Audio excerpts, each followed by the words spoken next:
Okay. A lot of people say, some say I'm a Trinidadian. Some say I'm a Grenadian. But I am from Washington, D.C. A lot of people say my name is Wizard. Others say it is Elwin McQuilkin. But my name is the IMF.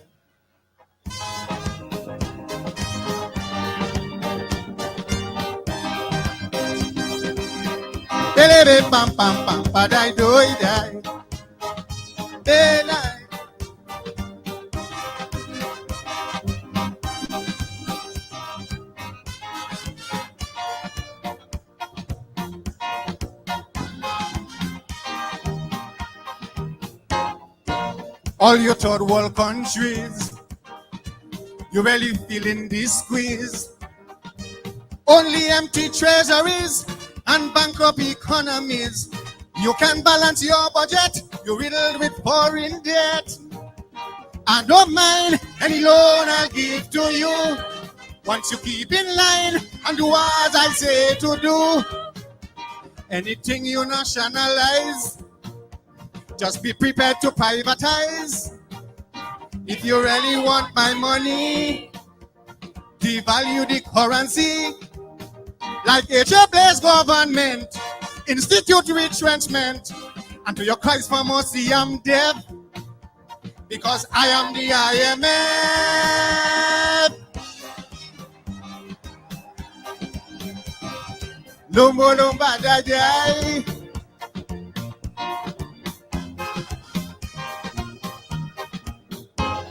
Look what I do Guyana and also Jamaica. Now I have you Trinidad, I go really hit you hard. You had so much oil money, now you run into me. I don't mind any loan I'll give to you, once you keep in line and do as I say to do. Anything I tell you obey, like to cut public workers' pay. If you really want my money, remove all the subsidies. You could kill one another, like in Venezuela. To your Christ for mercy, I'm deaf, because I am the IMF.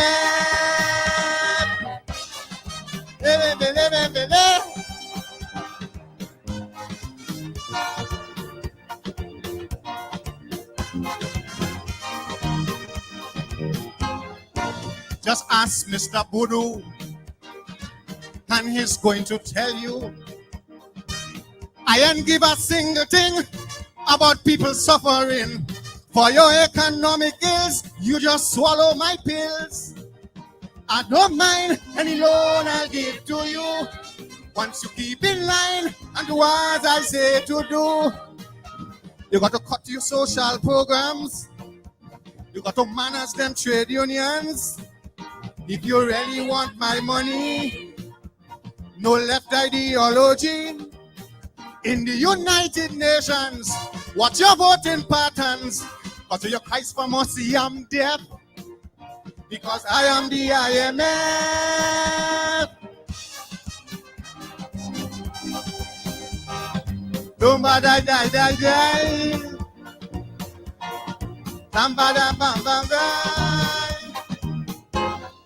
Since the days of slavery, you built my big cities. You took your independence, thinking that you would advance.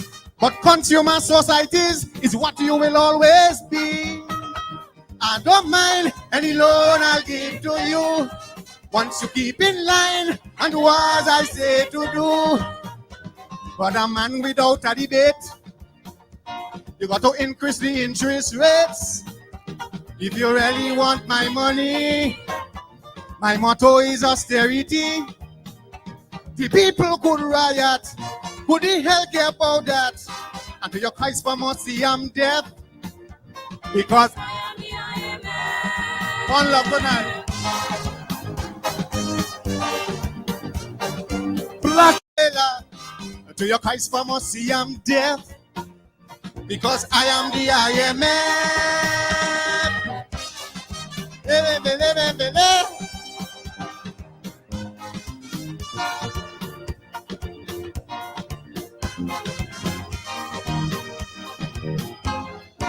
Just ask Mr. Voodoo, and he's going to tell you I ain't give a single thing about people suffering.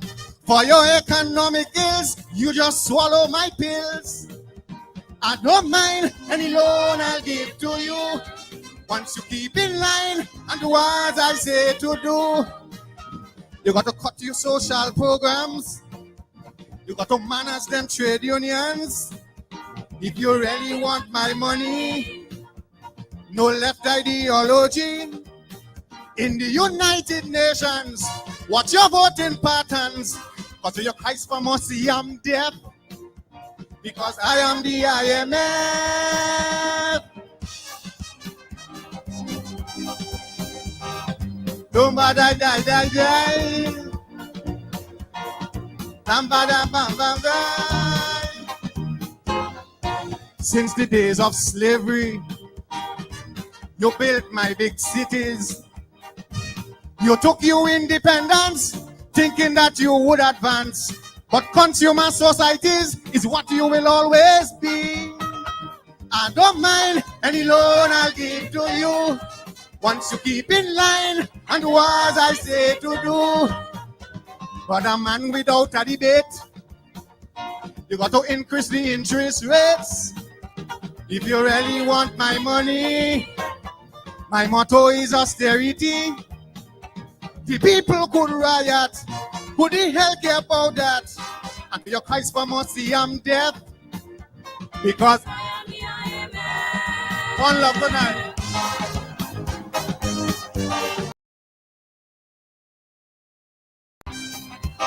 Easy.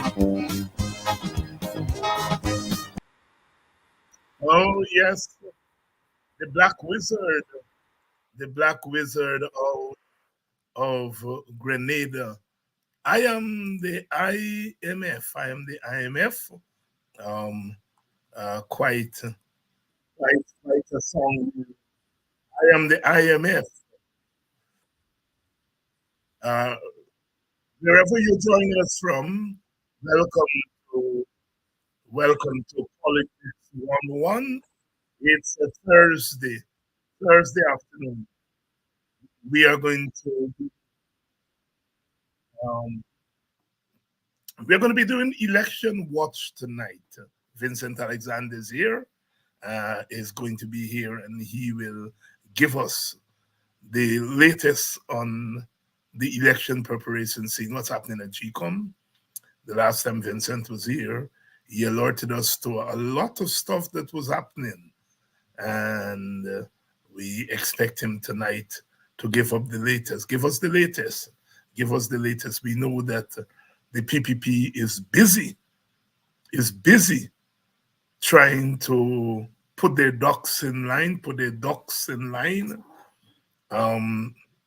trying to pull off another what they did in 2020. And of course, we have to be as vigilant as we can. So Vincent is going to be here in a couple of minutes to give us the lowdown. Please share the link, let everybody know that we are here. We came in, of course, with a song of the Black Wizard out of Grenada, the IMF. So Vincent Alexander is going to be here shortly. I'm getting news that they are displacing some people in Mocha. Another displacement. I just got a note here. I have not been monitoring what's happening all day. Was in the classroom most of the day. So I am now hearing, here, and see exactly those of you who have been following. I suppose I Are you aware of the displacement of a new group of people in Moko under the pretext of laying electrical service pipes? I was trying to get on to Nima Flubes, who is the member of parliament there, and I understand that she is meeting with the affected people. We'll cover that. We'll see. We'll see if we can get on to her before the end of the program. But Vincent Alexander is going to be here, and we'll be doing some election watch, and Vincent is going to bring us up to date. Good evening to all of you, wherever you're joining us from. Welcome to Politics 101. Welcome to Politics 101. It's a Thursday evening, wherever you're joining us from, whether you're joining us from the United States of America, or you're joining us from inside of Guyana, or you're joining us from our Caribbean. Welcome to Politics 101. Those of you who are joining us from farther afield, whether it is out there in Europe, those of you who are joining us from England, France, please share the live, share the link, and let everyone know. Vincent is going to be here to update us on what's happening on the election scene. As I said, we're getting news that they are displacing some other people there in Moko. We don't know how true it is. I've been trying to verify this, but have not been able to do so as yet. But we are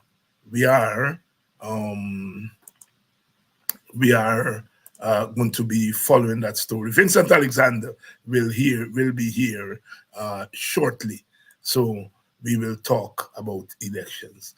Let's take a little musical break again, and then when we come back, Vincent Alexander.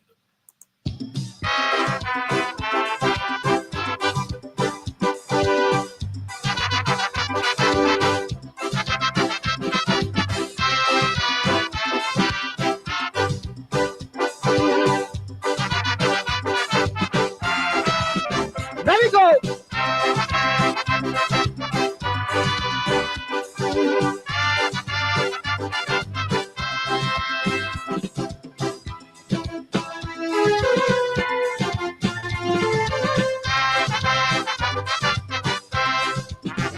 Whenever David Rosie come to me, only recently with a sad story.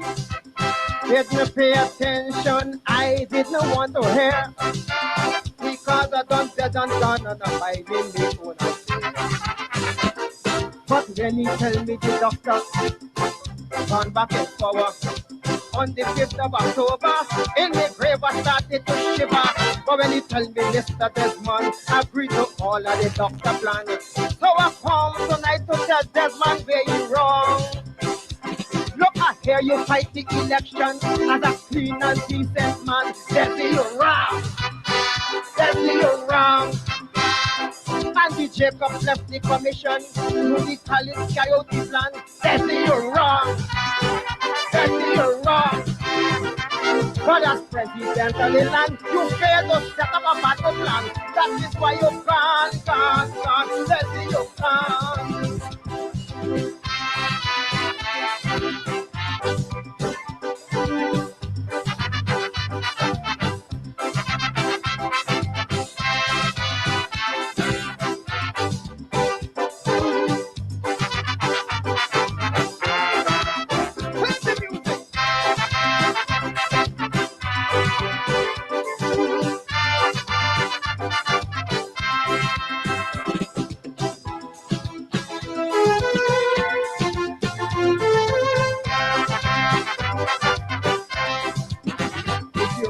Want to be a veteran in politics, you gotta be smart, and have plenty tricks.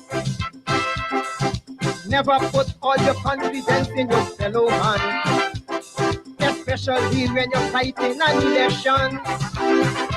I hear they say that the doctor tell you to bring up Zorba, and so from America you bring Mr. Carter.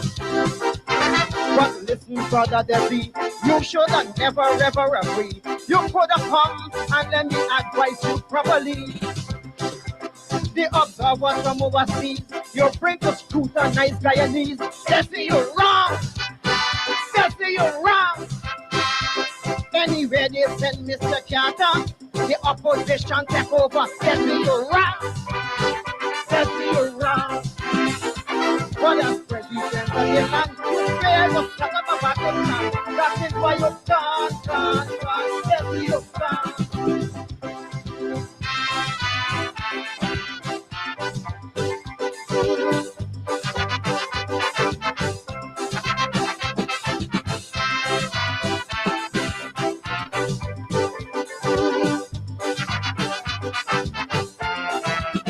There we go.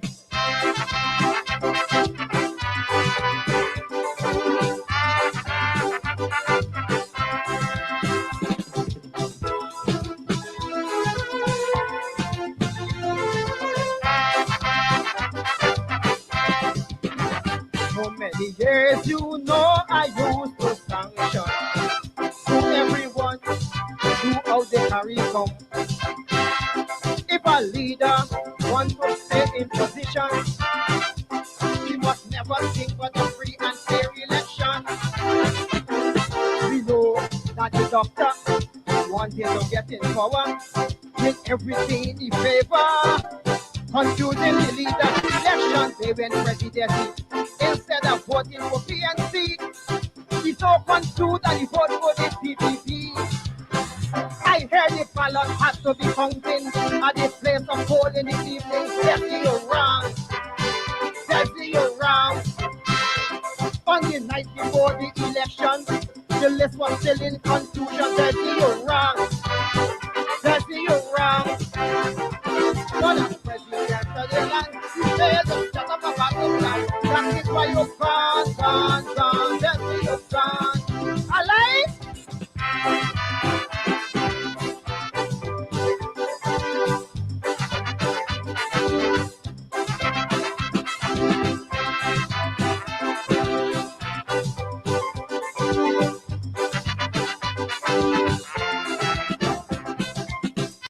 And I'm hiding the phone. But when he tell me the doctor gone back in power on the 5th of October, in the grave I started to shiver. But when he tell me Mr. Desmond agreed to all of the doctor plan, so I come tonight to tell Desmond where you wrong. Look, I hear you fight the election as a clean and decent man. They say you're wrong. They say you're wrong. And the Jacob left the commission to the College Coyote plan. They say you're wrong. They say you're wrong. But as president of the land, you failed to set up a battle plan. That is why you're gone. They say you're gone.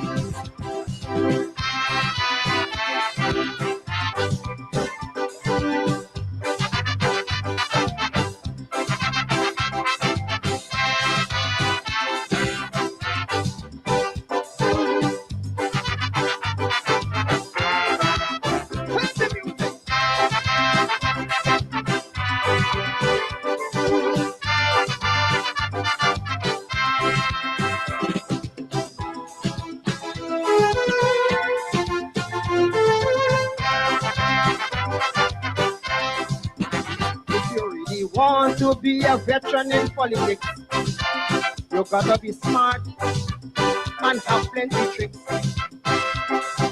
Never put all your confidence in your fellow man, especially when you're fighting an election. I hear they say that the doctor tell you to bring up Zorba, and so from America you bring Mr. Carter. But listen, brother David, you should have never ever agree. You could have come and let me advise you properly.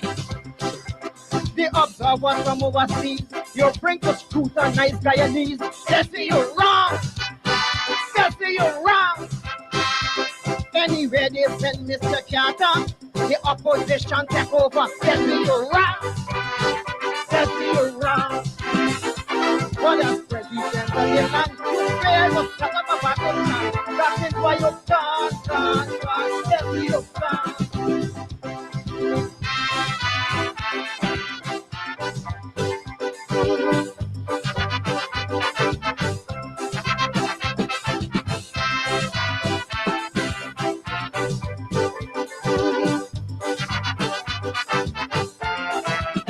There we go.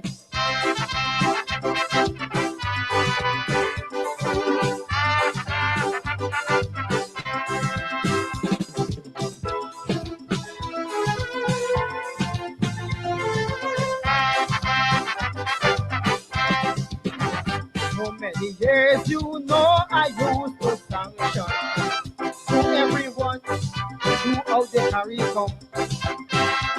If a leader wants to stay in position, he must never think for the free and fair election.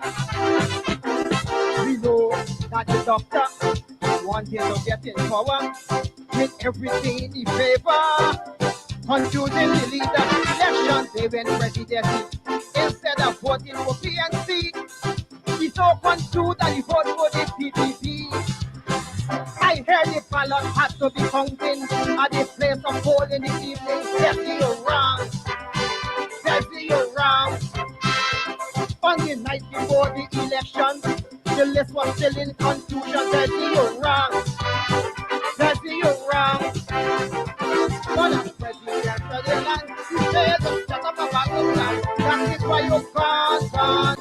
They say you're gone. Alive? I couldn't get a sing at all for the crown. They didn't want me to sing just because I feel they would win. They don't want to hear that. They don't want to hear that. But if the judging is fair and square, I gonna beat them again this year. They don't want to hear that. They don't want to hear that. Still they tell me sing something. Rebel sing something. Alive sing something. Let me hear you sing. They want me to jam something. Come on and jam something. Jam something. All the time they telling me something.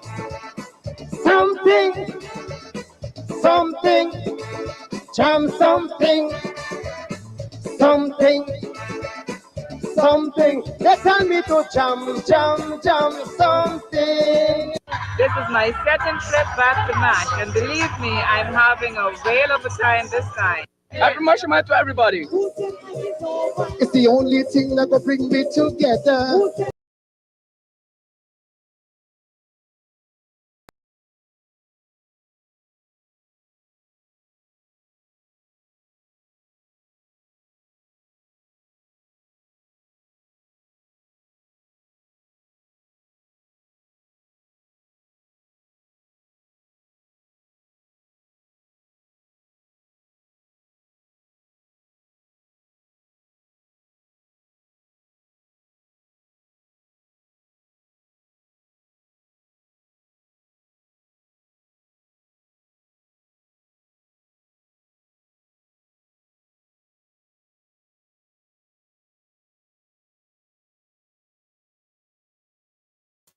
There you go. I was muted. The Mighty Rebel coming in there with Desi You're Wrong, 1993, taking us back to the 1992 election, the Calypsonian there, making fun of Desmond Hoyt. There was a strong opinion in some circles that Hoyt should not have given in to the demands of the opposition. And there were shades of that in 2020 when there, and still is, the criticism of President Granger for throwing in the towel. doing it as the Calypsonians always do it. Welcome. And Vincent Alexander is here, so we're going to get right in to the interview. But please share the link. Please share the link. Please share the live. Vincent, good evening. Good evening, David. Good evening. It's good to have you again. We want to talk about a number of issues tonight. We want to start, however, with election, a kind of election watch, election preparation. Of course, we read in the media that GCOM has increased its meetings from once a week to twice a week, and getting ready. And there is still a lot of doubts about the election system. The last time you were here, you were alerting us to some things that were happening. One of the things you did alert us to was that people were coming over from Suriname and registering, taking advantage of the list that is still not sorted out and not satisfactory to all of us. Give us a sense of what's happening. What's the latest on the election scene there? Well, since I last appeared on this program, not much has changed, nor has there been an escalation of what I referenced on that occasion, except that there is a tendency of some to try to push the narrative that GCOM is specifically preparing for an election. That is not true. GCOM is doing its normal work. That should put it into a state of preparedness if an election is called.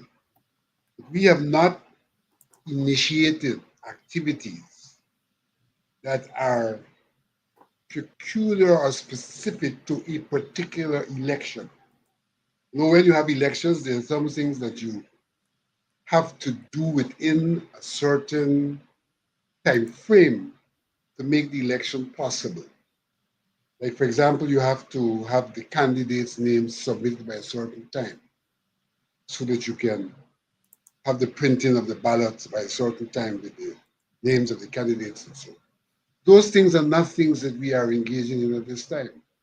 We are engaging in the normal, continuous registration process that will put us in a position, if an election is called, we can deliver it by a certain time and do those things within that time frame that are necessary for the holding of the elections. But there seem to be some people who want to give the public the impression that what GCOM is doing is specifically preparing for the elections, and therefore creating the impression that you're going to have an election around the corner. Now, I'm not saying we're not going to have one around the corner.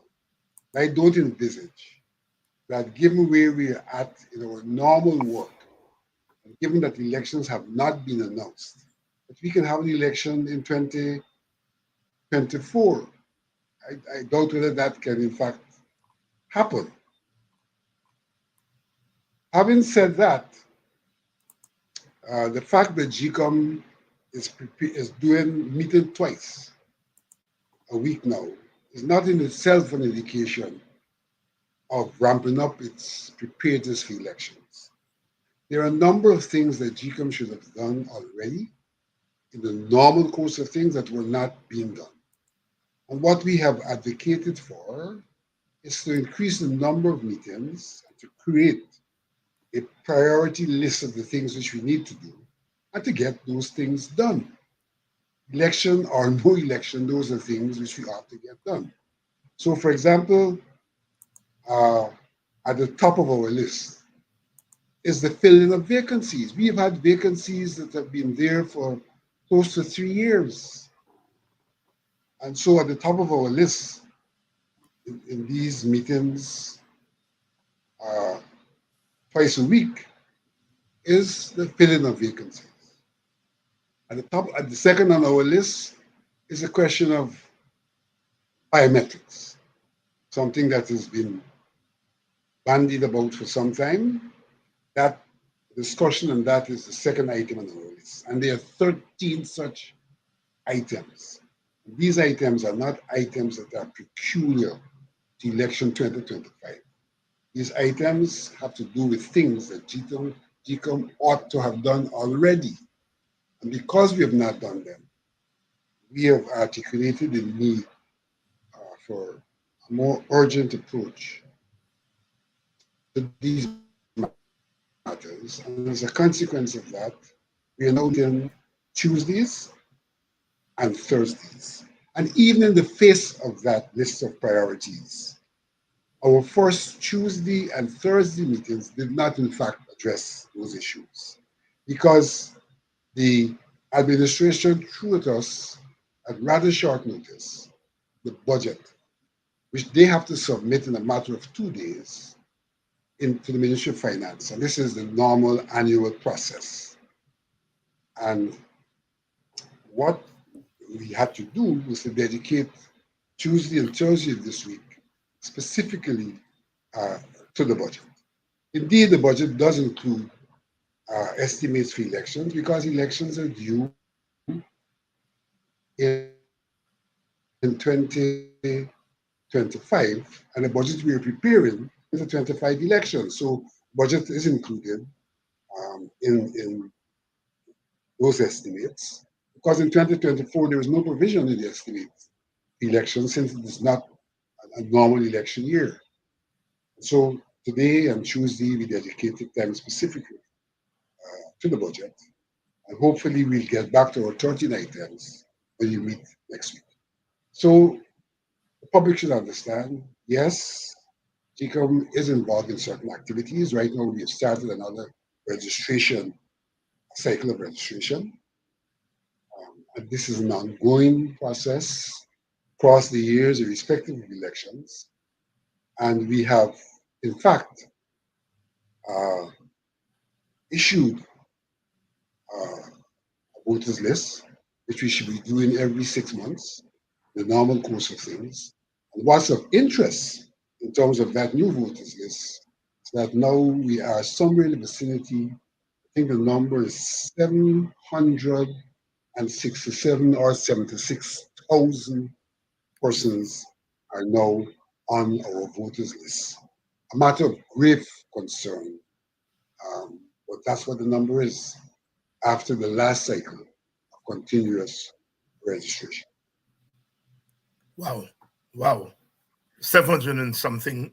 That sounds to me almost like the population of Guyana or maybe more than the population of Guyana. Well, there are those of us who said if we continued along the way we were going, it would get there. And it has in fact now gotten there. Wow.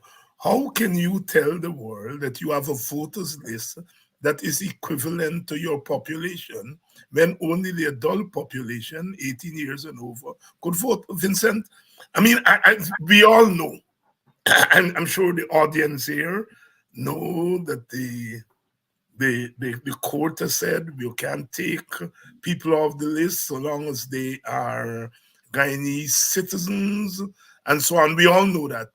But isn't GCOM, and I'm going back to 2020, where the court said to GCOM, when Mr. Hollander Hollander, I think his name was, went before the court and said he sees some problems at GCOM, and the court in fact said GCOM can correct certain problems. Cannot GCOM, and because my head is spinning, Vincent, yes, the court has said you can't do this, but GCOM is tasked with ensuring that there is a credible election. All right? GCOM, according to the court, could do certain things to ensure that there's a free election. In fact, some people felt that GCOM went overboard in 2020. Why is GCOM not being able to fix what I would refer to as a basic problem? You have some background in law and you background in politics. Tell me what's happening here. The fact of the matter is that GCOM, as presently configured, has all intents and purposes, two sides and an arbiter. And the arbiter has, in the main, cast a vote or given an opinion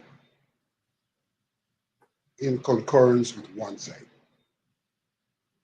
It is clear that the People's Progressive Party has no interest in addressing the matters that ought to be addressed and have mouted, along with some other people, that we have a good system of checks and balances.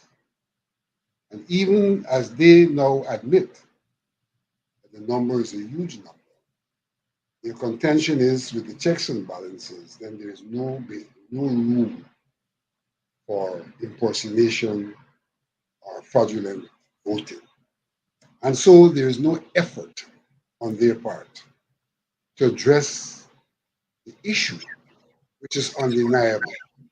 That is, that our voters list is in excess of the number of persons who should really be on that list. And that we do not have a mechanism for the exclusion or the deletion of the persons who died overseas. And you would have had from 2008 to present hundreds of thousands, I would presume, of Guyanese who died overseas. And therefore, the list still has those names and is a significant contributor to what we call the bloated list. But there is absolutely no appetite on behalf of the People's Progressive Party to correct that. And given the configuration of GCOM and the manner of voting, then little is being done to correct that. So for me, this becomes a significant political problem because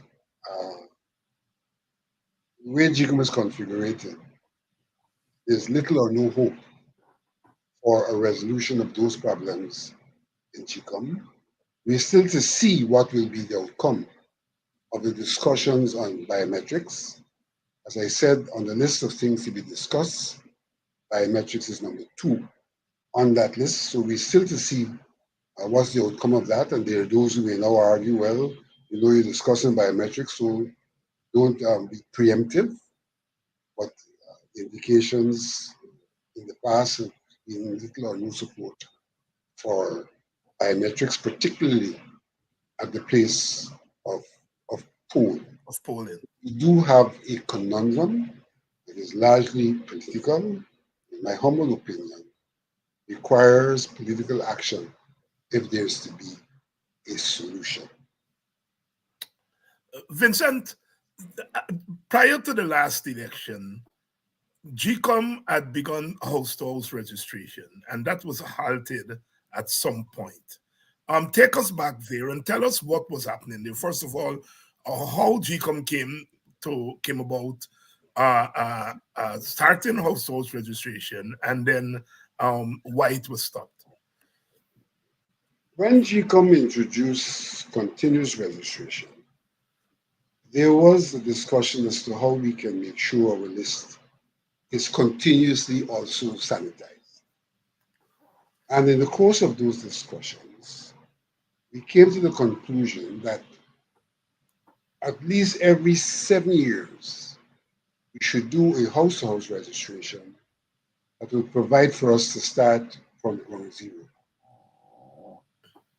In that regard, in 2016, 2017, I think, GCOM requested of the government the monies to do the house-to-house registration, and they were not granted. Those monies were granted in the 2018 approval for 2019. And the process started in 2019. There was no objection by anyone. There was a concurrence of everyone. Everyone means the parliament by virtue of the allocation of the monies. And GCOM itself, by virtue of the request for those monies and the initiation of the exercise. But then came the motion in Parliament, no confidence motion, and a mad rush. Sequence of that mad rush,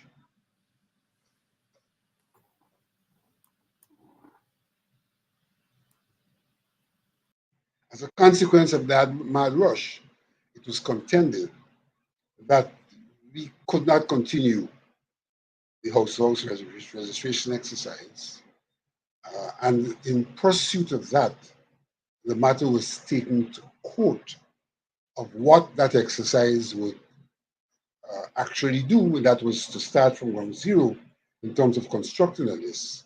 And the court ruled that you could not take anyone's name off of the list. It therefore did not make sense to continue the exercise because the objective of the exercise was not overruled by the court. And so we went to the normal process of claims and objections, retaining the list on the grounds that GCOM could not, in fact, go to ground zero, which we were going to go to before the court ruled, and which no one had objected to before the no confidence motion. But the rush to have an election in the face of the no confidence motion seemed to have influenced people to do whatever could be done to have those elections as quickly as possible. And one of the things that they thought they had to do was to make sure we didn't have house registration, because that would not have enabled elections as quickly as they would have wanted it. So you have a situation where interest and convenience trumped what GCOM had in principle previously agreed to. And that is where we are still at, where influence and convenience are trumping what GCOM would have agreed to in the past. And that trumping is now also accompanied by a ruling of the court.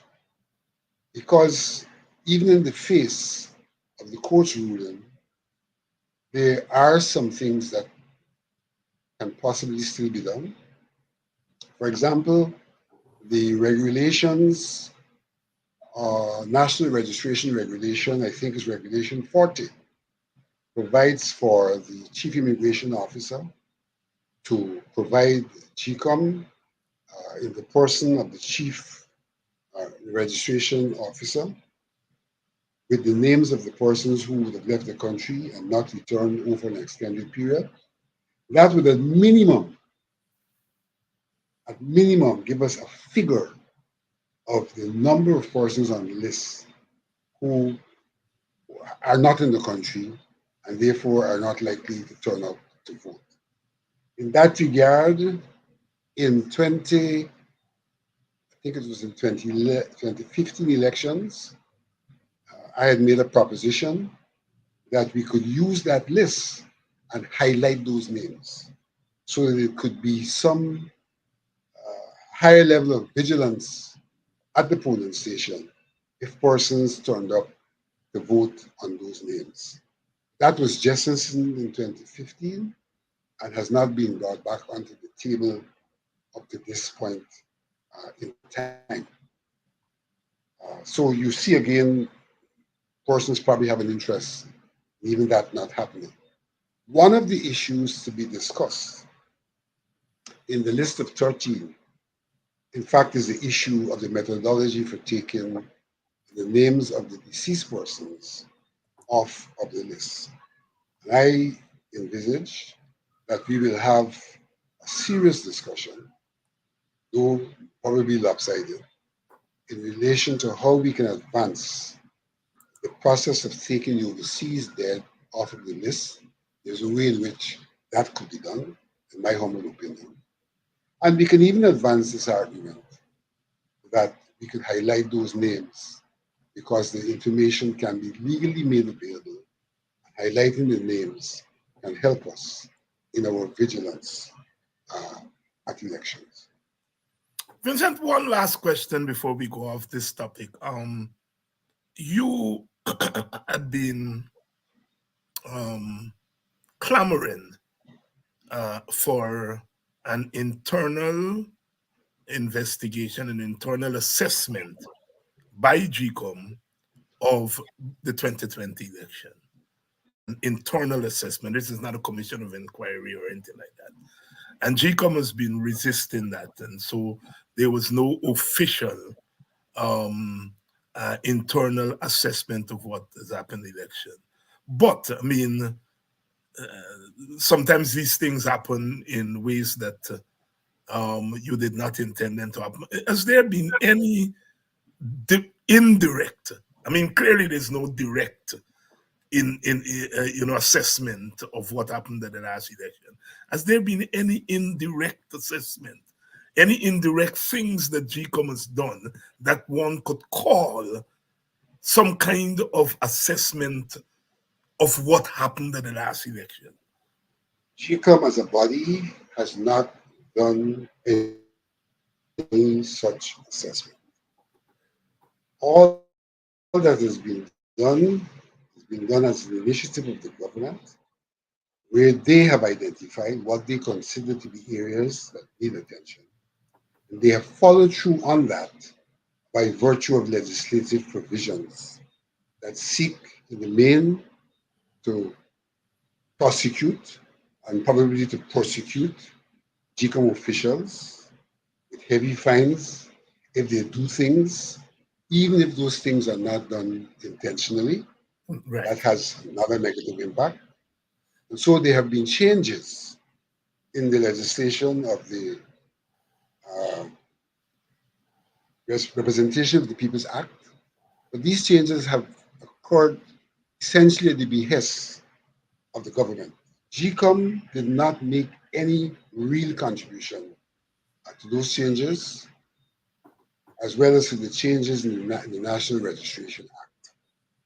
But we see that in the National Registration Act, for example, it is now clear that in the process of registration, we do not have to identify the registrant at the place of residence. We merely have to verify that the registrant approached us for registration and that the address given is an address that does exist. That is highly contradictory because our list is a list not only for national elections, it's also a list for local government elections. And the legislation for those elections, in terms of the people who are candidates, and even the people who are going to vote, ties them to a place of residence. And you can't determine the place of residence merely by an address. You have to be able to identify the person does in fact exist there.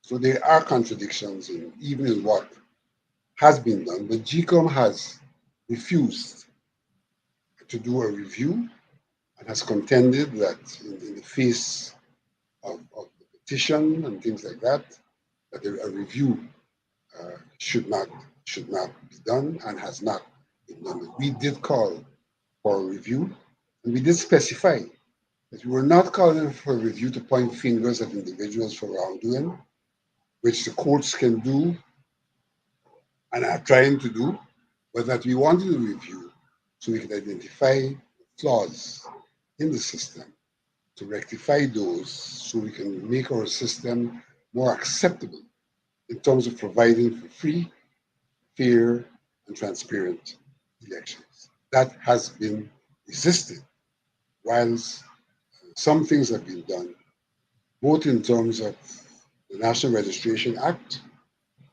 the Representation of the People's Act, and I dare say that other things have been done in relation to the births and deaths provisions, which impact GCOM, none of which addresses the issues that are there to be addressed Because if we have documentation that shows that, in fact, people would have voted who were not in the country at the time, then that has to be a matter that should be addressed. But we have an attorney general who turns up, quarantines all of the reports that the APNU AFC submitted on that matter, and for 2 years has gone silent. When he has at his disposal a machinery to determine the correctness and the accuracy of the APNU AFC's accusation, whilst they also ignore that the early reports had been sent to the chief immigration officer and a determination at that level had been made, which shows that 75% of those whose names were submitted to scrutiny, in fact, were out of the country. One can only come to the conclusion that there are those who have an interest in those things not being done, as much as they have an interest in the things which they have done, things which have not been done in terms of a national consensus, because the opposition parties did not support, they simply use one-person majority to impose on this country their views. I say that in the face of their contention that there were consultations. Those consultations were a charade. I attended one. If the consultations was for 2 hours, the Attorney General spoke for 75% of the 2 hours. And even in the instance where I sought an opportunity to make a second intervention, that was not granted because time was of the essence. And so the consultations, in my view, were a charade and are no basis for saying there's legitimacy in the legislation which was passed by a one-party, one-seat majority. Vincent, you mentioned that 75% of the sampler that you sent to the chief immigration officer, the sampler that you sent, 75% were flagged as people who voted but were not in the country on that day. One of the things that some people are arguing is that even if they were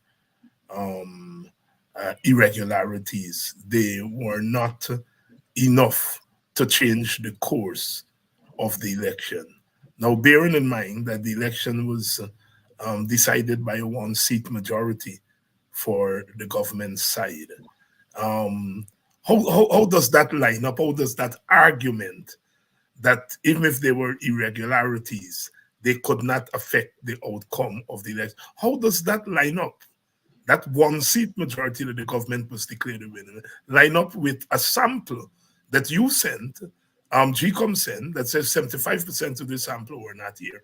And I understand that there were other samplers that you all had that you didn't get to send to the immigration. Speak to that issue for me, please. Let's be clear, first of all, with the other samples. Right. APNU AFC, I don't call those samples. I call them factual evidence. Factual evidence. APNU AFC sent, I think, all that they had. It is GCOM that did not send all to the chief immigration officer. The APNU AFC sent. It is the AG that has corralled, quarantined the unsent. And it has gone silent about them. He actually went to the court to get the court to command the GCOM, which was the custodian of those documents, though they had not sent them, to hand them over to the Attorney General. That was done. And ever since then, he's been patently silent. So the Lord knows, only the Lord knows why he would command us to make the documents available and then make no use of them or no known use of them. So that's the first point I want to make. Second point I want to make, the issue of the one-seat majority and the fact that given all that occurred, there were well-raised questions about the results is not restricted to the information provided by APNU, AFC, to the commission, because we had a situation on the East Coast, East Coast, yes. on the East Coast, where the number of votes that could not be verified based on the absence of the accompanying Statutory documents. is a sufficient number to impact the final results of the elections. It is a sufficient number. If I'm not mistaken, and I have a document here which has to do with my own presentation, the number of ballots involved on the East Coast was 11,566 in 47 boxes. 11,566. The value of a seat is approximately 5,000. 5,000. Yes. So that if you have in question 11,566 votes and a difference in the results by one seat, then this 11,566 can in fact impact final results. It's for that reason that I presented to the Commission a document entitled General and Regional Elections 2020, the case for non-declaration. A document which I have since made available to the public. It should be found in the library, both the university library and the public library. And in that document, my conclusion was as follows. Given the pillars on which my submission to the Commission was premised, that no voter should be disenfranchised and only valid votes should be counted, I can only reiterate my contention that the only resolution to the problem is for a non-declaration and a new process that reforms the enfranchisement of all and negates the impact of fraudulent elections. What in fact I eventually called for was a by-election. By-election, yes. On the East Coast, because no one was contesting the other results. And so a by-election in the East Coast would have provided an opportunity for GCOM to be assured all the persons who voted were in fact persons who were eligible to vote. We would have had a far more alert system in those by-elections. And so what we would have done is ensure that we don't do something that disenfranchises people, which one can contend may have been a part of what the CEO's recommendation led to. Because what the CEO did, he looked at those votes and in some regards said, we're not going to count those. Right, right. My argument is that among those votes, there must have been persons who voted. Not to count them, is to disenfranchise those persons. Right. And therefore, the better thing to do is to hold a by-election and allow everyone to exercise his or her franchise, whilst you seek to ensure that there's no one who casts or whom a vote is cast who is not entitled to vote. So yes, there has to be significant question mark over those results, given what occurred on these schools.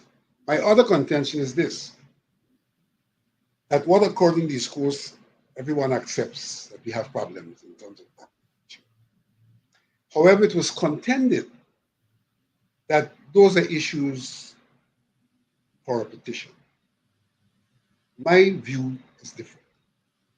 My view is that the legislation that speaks to petition could never have intended that if wrongdoings, fraudulence, was identified before a declaration of the results, that you would put that aside for a petition. If wrongdoing is identified and proven. These issues were identified and petitioned before the declaration of the results after the results of the recount. The recount. And there was no prior declaration. So we had prior knowledge before we declared of these problems. I don't think the legislation envisaged that we would have that kind of recount. But our own argument is that the law provided for the recount.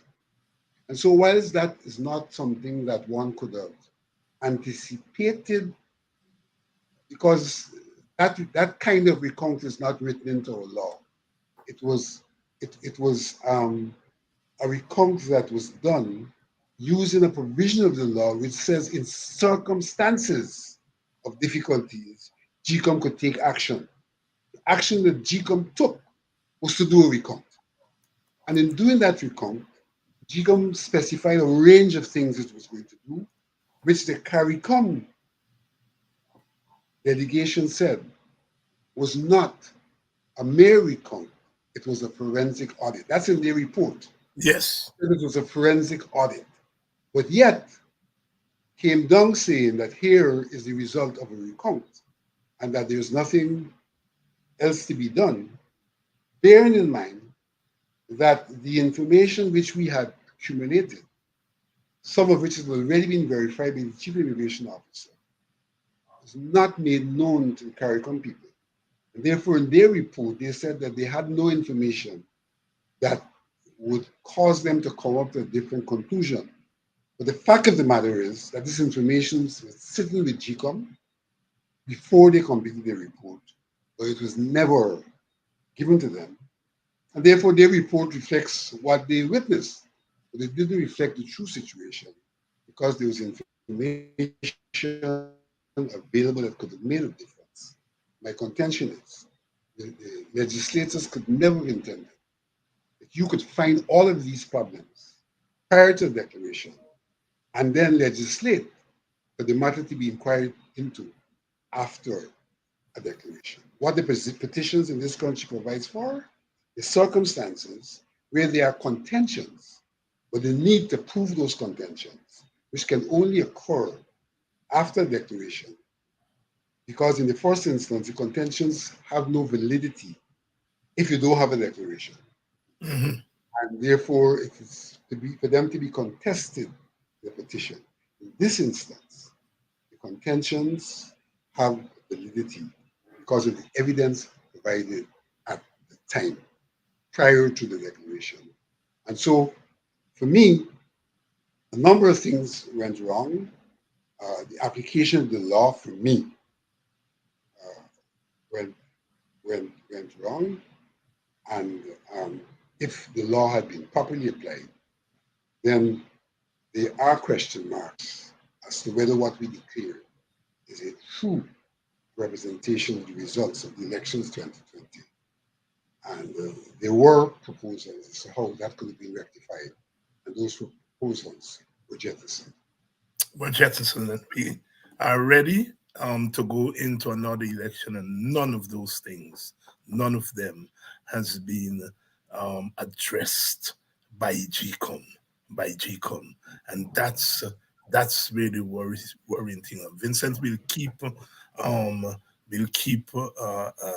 watching what's going on, and we'll call upon you to update us on what's happening. Let's turn our attention to the recent results from the CSEC. You are, among many things, an educator. For a long time, you were the registrar at the University of Guyana. You taught there at the University of Guyana. and you were advisor to the Minister of Education under the coalition government. So, your education is one of your export areas. What's your assessment of the results from CSEC, especially the results in mathematics? And when you're finished with your assessment, the government seems to be rushing all over the place. You're hearing all kinds of stopgap measures that are being thrown out there every day. What do you think of those measures? First of all, I don't think an assessment from me is required. The reason why I don't think an assessment from me is required is that the entire nation, the president, all the stakeholders have accepted that we have a crisis in relation to the results of CXE and CSEC, and more particularly, the results of math and English. Nobody is any longer saying that there's improvement and things are getting better. Everybody has accepted to the point where the president has said that the CARICOM heads of government and heads of state will be addressing this matter. So the assessment has been done. What has occurred has occurred along a trajectory. I recall that during the 2015-2020 period, this issue came up, and the Ministry of Education sought to have an intervention to resolve this matter, and that there were some marginal improvements in subsequent years. So what is obvious is that we probably did not continue with those interventions that were started in 2016, 2017, and things have scaled back. So that's the first point I want to make, that recognizing this problem prior to now, under the Granger government, there were interventions that were put in place to seek to remedy the problem, mathematics specifically. In subsequent years, there was some indication of an improvement. I am not saying that the interventions were the best and the perfect interventions, but there was some indication of improvement, and that we are now where we're at is an indication that we have not continued to address the matter as we thought it should have been addressed during the Granger regime, and we are back to a crisis situation. But you know what, David? I am more concerned about the state of the education system and the fact that CSEC results do not speak to our population who should be doing CSEC. Imagine we have a problem with the results we're getting when only a fraction of those persons who should be doing CSEC are in fact doing CSEC. There's a large dropout rate in terms of the persons who should be doing CSEC. So this problem is deeper than the results of CSEC. This problem has to do with the state of the education system, which is not ensuring that our students come through to CSEC. And I think we have to address the problem at that global level, even as we may have intermediary interventions to deal with the results of CSEC. And you know, David, I'm saying this against a particular background. I'm hoping to do some work and to write on this matter for public consumption. But I have come across a school in this country where the entry into Form 1 may be about 40%. And by the time you get to Form 5, believe it or not, David, not more than 10 persons writing CSEC. Not more than 10 persons writing CSEC. Now, I can't say that that school is a sample. Mhm. It's certainly an indication of a bigger problem in terms of the performance of our education system in ensuring that those who have a right to free education are really enjoying that right, because the dropout rate is so high So high, yeah. that if we look at the real figures in terms of what the population is Hmm. and what the CSEC results are, we will see that the results are a minutiae of Hmm. those who should be sitting CSEC. There is a crisis in our education system. In the school that I'm referring to, you have students in Form 4 going into Form 5, and they can't perform better than a kindergarten student in terms of literacy and numeracy. But they are the beneficiaries of No Child Left Behind. And the schools are not geared for the remedial work because the secondary school teachers are not trained to do remedial work that is equivalent to the work that should have been done in the kindergarten and or the primary school. Our schools are in crisis. And I would really like the research to be done because I have a sneaking suspicion that for a number of sociological reasons, that the crisis is greater among the people of African descent. Because there's always been a tendency in societies for the certain urban areas to be affected in a manner that other areas are not affected.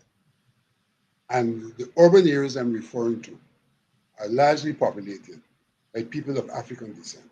So that this problem may also have an ethnic dimension. Hmm. And like a Hmm. reflection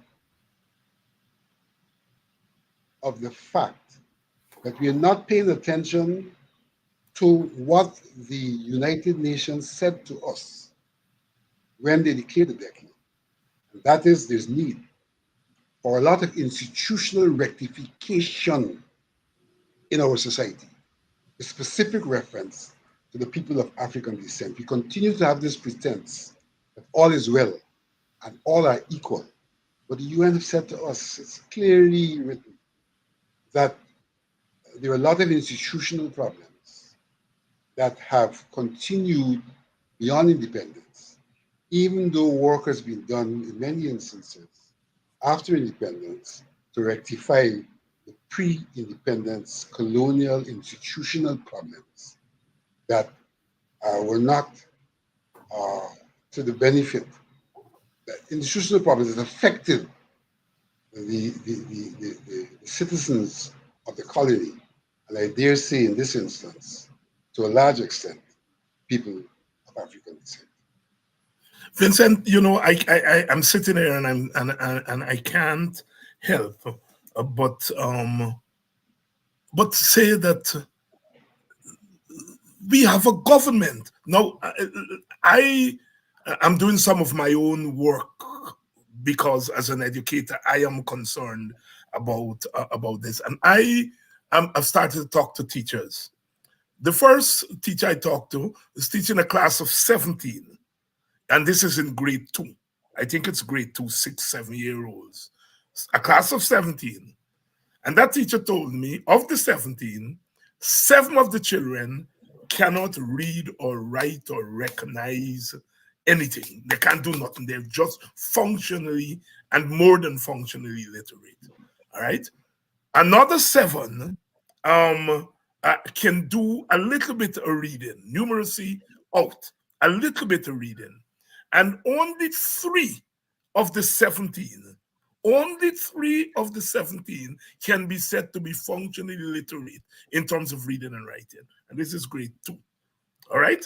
So 7 can't mambo at all, as we would say. Can't do nothing. All right? Can't form letters, can't read, can't count. Another 7 could barely read. And only 3 are up to where they're supposed to be. And of the 17, there's 16 African Guyanese in the class, 1 Indian Guyanese. And of the 3, it's the 1 Indian Guyanese and 2 African Guyanese of the 3 who can be said to be functionally literate. All right? This is directly, because I want to have a sense. And that sample, if you can call it there, I think is consistent with what we are hearing in terms of literacy or illiteracy in our class. In fact, it may have exceeded the average because you're talking about 14 out of 17. You're talking about 7 out of 17 who can't do nothing at all. Talk to me. David, there's nothing much more I can say about that. To say this, we iterate my earlier point. In that class of 17, which you spoke to, there are probably 17 other persons who are not going to school at all. That's right. Who should be in that class. Exactly. I didn't get to that because I did ask the teacher, is 17, because I was surprised at the small class size. And the teacher told me, no. This is the 17 that come in. This is the 17 that come in. All right. So you're right. The other thing is that I ask what communication is there with the parents. All right. And the teacher told me, I communicate with the parents. But of the 17, only 3 parents are capable of helping their children at home. The other 14 who can't do nothing, and who can barely do something, their parents are not capable. In a lot of cases, they are young parents and females. They are The not. other 14 are products of the system. There you go. They're products of the system. So they too are an indicator of the state of the system. Yes. And so the entire system, the entire society is in shambles. The entire society is in shambles. So let's look at another aspect of this. We have a society in which we say, well, we have economic growth. We have economic growth and we have this happening and that happening and all of that. But our manpower is not being prepared for whatever else is happening. And in fact, what is happening is that children are being prepared to be sanitation workers. Mm-hmm. When they leave school, all they could do is go and cut grass and clean trenches. Yes. And some of them may not want to do that, so they may do other things. Other things in order to get by. And so really all of these problems we're seeing in terms of what's happening in the population it's an outcome of the performance of our system with specific reference to social services and the education system in particular. And so you can build all the roads you want to build. You can even build all the schools you want to build. We are not addressing the question of our human resource development, which has to start from kindergarten right up to tertiary. And if we do not address the problems, 2 things will happen. We're going to have to do what we do and import workers from other societies. And you know, in importing those workers, we're probably depriving those other societies of their best. Exactly. It's a global problem. We're probably taking from some countries the people who are needed to help those countries. So we're importing people. and our people are being left behind in every regard and cannot be beneficiaries of the patrimony which belongs to them. We have to address the human resource problem, and it has to start, I humbly submit, from the kindergarten in the education system. But given the issues that we have mentioned about parents and all of that, we have to have supporting mechanisms, at least in the interim, to deal with those deficiencies. And we can't have a situation where a government comes in and there's an organization trying to do evening classes like we were doing in Sapphire. Mm-hmm. The government stops our funding. We can't fund the evening class. And then when we say, you know, the government closed down the evening class, the Bank Minister says, we never funded it, so we didn't close it down. Yeah. But the fact of the matter is, the closing down is a consequence of the action taken by government. And so that even in the face of attempts to deal with the problem, no matter how small they might be, some of the actions of government seeks to perpetuate the problem. So this is not now an omission of action, which you may relate to what's happening in the education system. This is action, commission, that all it does is to perpetuate the problem, which even if we were causing the government the worst of courses, here we were doing something for which the state has a responsibility that will address, no matter how small, the problem. And the government comes and dismantles it and then argues that they have not taken any negative actions, and the slide continues. Yeah. And Vincent, I can hear the cynics who will say, well, you know, the 17 persons that you referenced, David, 69 of them are Black people children. What are you all doing about it? Meaning what we Black leaders are doing about it. The fact of the matter, the responsibility for the education system lies with the government. Not with you, not with me, not with the Padre G, not with 1st of August movement. It lies not with the PNC or the PPP or AFC. It lies with the government of Guyana. And if you can have the presence of mind, or I can have the presence of mind with no resources, it is just our concern that said, let me look at some samples here. Let me trace 40 people from Form 1 and see what happens by the time they get to write an exam. Or I can call a teacher and say, tell me something about your class. How many students are there? You and I are doing it because we are concerned. And the government, which is supposed to be more concerned because they are charged with running the education system, not you, not me. And so they're going to tell us, well, it's Black people, children, and that is why when we say that there is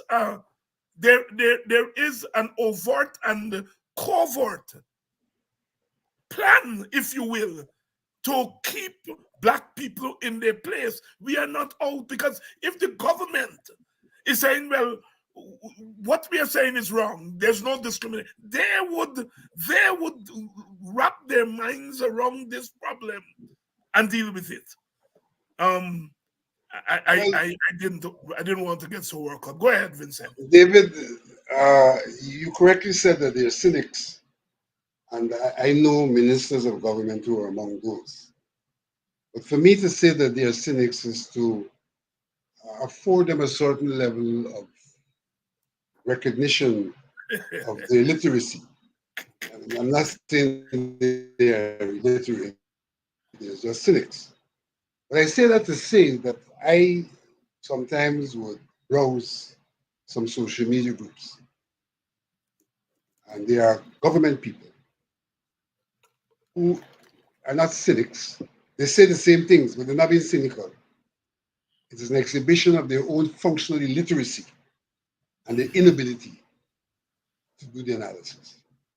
So you have cynics on one hand, and you have some other victims of the system who, out of their state of ignorance, out of their illiteracy, are also making those statements.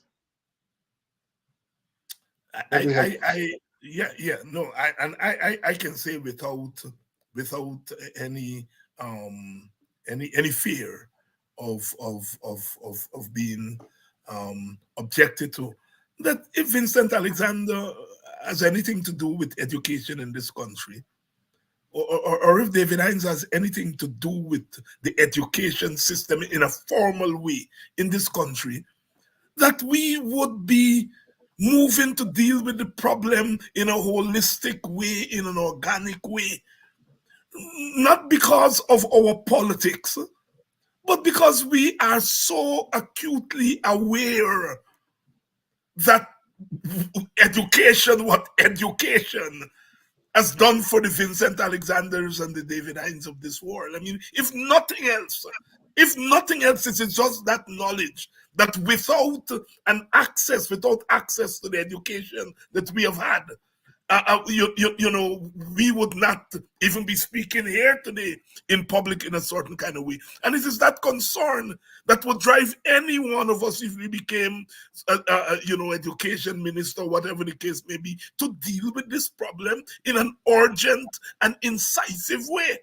And you're wondering, Vincent, I'm so glad that you made that distinction between the cynics, because those are the nice ones, but the ones who are functionally illiterate, because they have to be, not to recognize that when a country like Guyana is in the state, its education system is in the state that it's in, we are badly off. We have never been builders of bridges, and that has never been what we have given to the world, although we have built bridges, we have humanized the coast and so on. But as Rex Nettleford would argue, we have always given the world our minds. Our minds. And when you look at a situation where the minds of our people are being thrown to pasture, and we have now become a country that what we have to show the world are some bridges that will build now and break down in a year, roads that will build now and break up in a couple of months. That's what we know are showing the world rather than our minds. I'm flabbergasted, Vincent. I'm flabbergasted. Vincent, of you, when I came on the air just now, I got a message that they are displacing some other people in Moko to run some electrical thing and so on. You heard anything of that? I have heard about that, but I do not have sufficient information to make an intelligent and informed comment. Yes. Matter that I heard about today, I'll be looking into it, and I will not want to be the one to make a comment until I'm properly informed. Okay, yeah, I was in class all day today, and so didn't have a chance to peruse. I was coming, I got the messages there. Hopefully I'll be able overnight to see what's happening there and then cover it tomorrow. Vincent, the IPADG had a successful event. Professor Margarine Cars visited, and based on her book Blood on the River, about the 1763 revolution, and she gave a very incisive, I'm using that word again, account of what happened. And I heard this was from a GlobeSpan program last night. They were pointing to the fact that a lot of African Guyanese young people were in the audience, and that their interventions, their questions showed that they had more than a rudimentary sense of their history. The program over there was on the silencing of Indian history, and they were making the point that Indian young people are not so wedded to their history as African Guyanese young people, and they were making reference to the event that you put on and the fact that African Guyanese young people were asking informed questions and making informed comments. So if based on the assessment by those on the other side, the event seemed to have touched the nerve in sections of the African Guyanese. What's your feedback since the event? Well, I would say two things. If what they say is true, kudos to the African Guyanese. What they say is true, kudos to the African Guyanese. But I don't think that, I think that the average African Guyanese has a sense of where history has positioned him or her. I don't think that the average African Guyanese has the detailed information and are in the position to make the incisive analysis that would have come out of what Professor Carr did. So I think that their eyes are open, and Professor Carr provided information, and that to a large extent, this could well be a catalyst to our further delving into who we are from the standpoint of recognition of the people of African descent. But having said that, I wish to say that Padaji has called for the introduction of history, Guyanese history, in our school system. Not the social studies they do, which doesn't cover a lot of our reality. And that introduction has nothing to do specifically and only with the people of African descent. It has to do with the introduction of the history of Guyana and Guyanese and their contribution to Guyana's development. And therefore, those who made those statements should be prepared to join with us. The call of the introduction, the proper teaching of Guyanese history in our schools, objective teaching of Guyanese history in our schools, because Ipadaji has been calling for it and has even formally written to ministers of education to have talks with them about that. And we have never been given the opportunity to have such a conversation with any minister. We did have some peripheral conversations under the Granger regime when they were doing curriculum reform. We were told that this matter would be looked into. That reform has been concluded. I dare say the matter has not been looked into. We were also told that this matter of the curriculum will be addressed at the level of CARICOM, and we're looking to see when that would occur and the manner in which it would occur. Because to a large extent, we are guided in terms of a curriculum by what comes out of CXC. And our argument here in Guyana was that whilst we should not abandon CXC, that history could be taught from Form 1 to Form 3 that is peculiar and specific to Guyana. And the history to go and get a pass will be taught in Form 4 and Form 5. So that there is a way in which we could continue to work with CSEC whilst we ensure that our problem is addressed. There's no difficulty in a student covering the syllabus for CSEC in Form 4 and Form 5. My own experiences, when I attended secondary school, in a system that was partly dysfunctional, I did British history from Form 1 to Form 4. It's only when I went to Christchurch in Form 5 that I covered the syllabus for West Indian history without lessons and passed. And I'm not in the top of the class, so I don't see why our system cannot facilitate the teaching of Guyanese history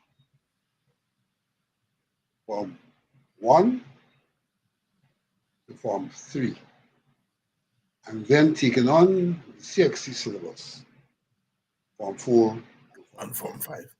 That So makes you're not sense. doing away with anything. And That's right. may I go even further?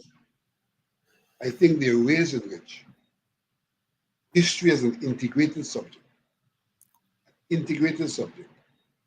would be taught from kindergarten. It doesn't have to have the name history. But if we use the integrated approach to teaching, then much of what is in our history can be fed to us in the course of other subjects, be it even maths, even English, all of the other subjects. The integrated approach could afford us knowledge of our history, bearing in mind that the integrative approach is likely to be more impactful than the direct. Vincent Alexander here. We're talking about a range of subjects here tonight. Vincent, any issue I didn't ask you about that you wanted to comment on?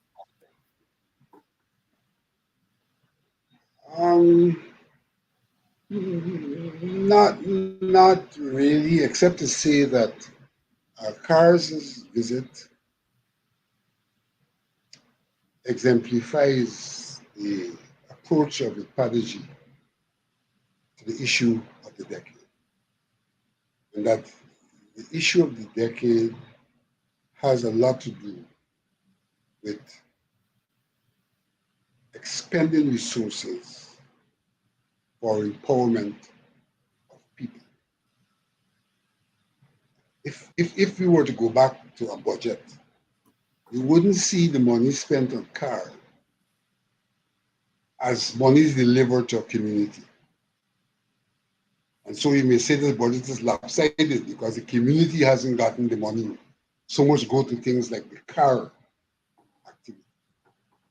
But our contention is that the car activity is an empowerment activity that can awaken people, both in terms of substantial knowledge, in terms of their consciousness, and that is the base upon which other work has got to be done. If we don't have that level of knowledge and consciousness, even as we dispense resources in other areas, they will not be best spent because there's an element of superficial spending and superstructural spending on a non-existent base. Vincent Alexander, thank you so much for coming on tonight and dealing with a range of subjects. We originally wanted to talk about just election, but we were able to stitch in some other issues. And your contribution, as usual, has helped to enrich our discourse and certainly put us on the road, straight and narrow way, as we try to navigate all the zigzags that this government is visiting upon us. Again, Vincent, thank you very much. Thank you very much for the opportunity. And to your audience, good night again. There's a lot for us to ponder, but more than ponder, a lot for us to begin to take proactive action on, because there is so much. It's one of the things about dealing with an authoritarian system, an autocratic system, and Bertie Ramcharan refers to it, is that it's layers and layers, all house and all house, you know. We see the big thing at the top, but then you get beneath it, the rot beneath there.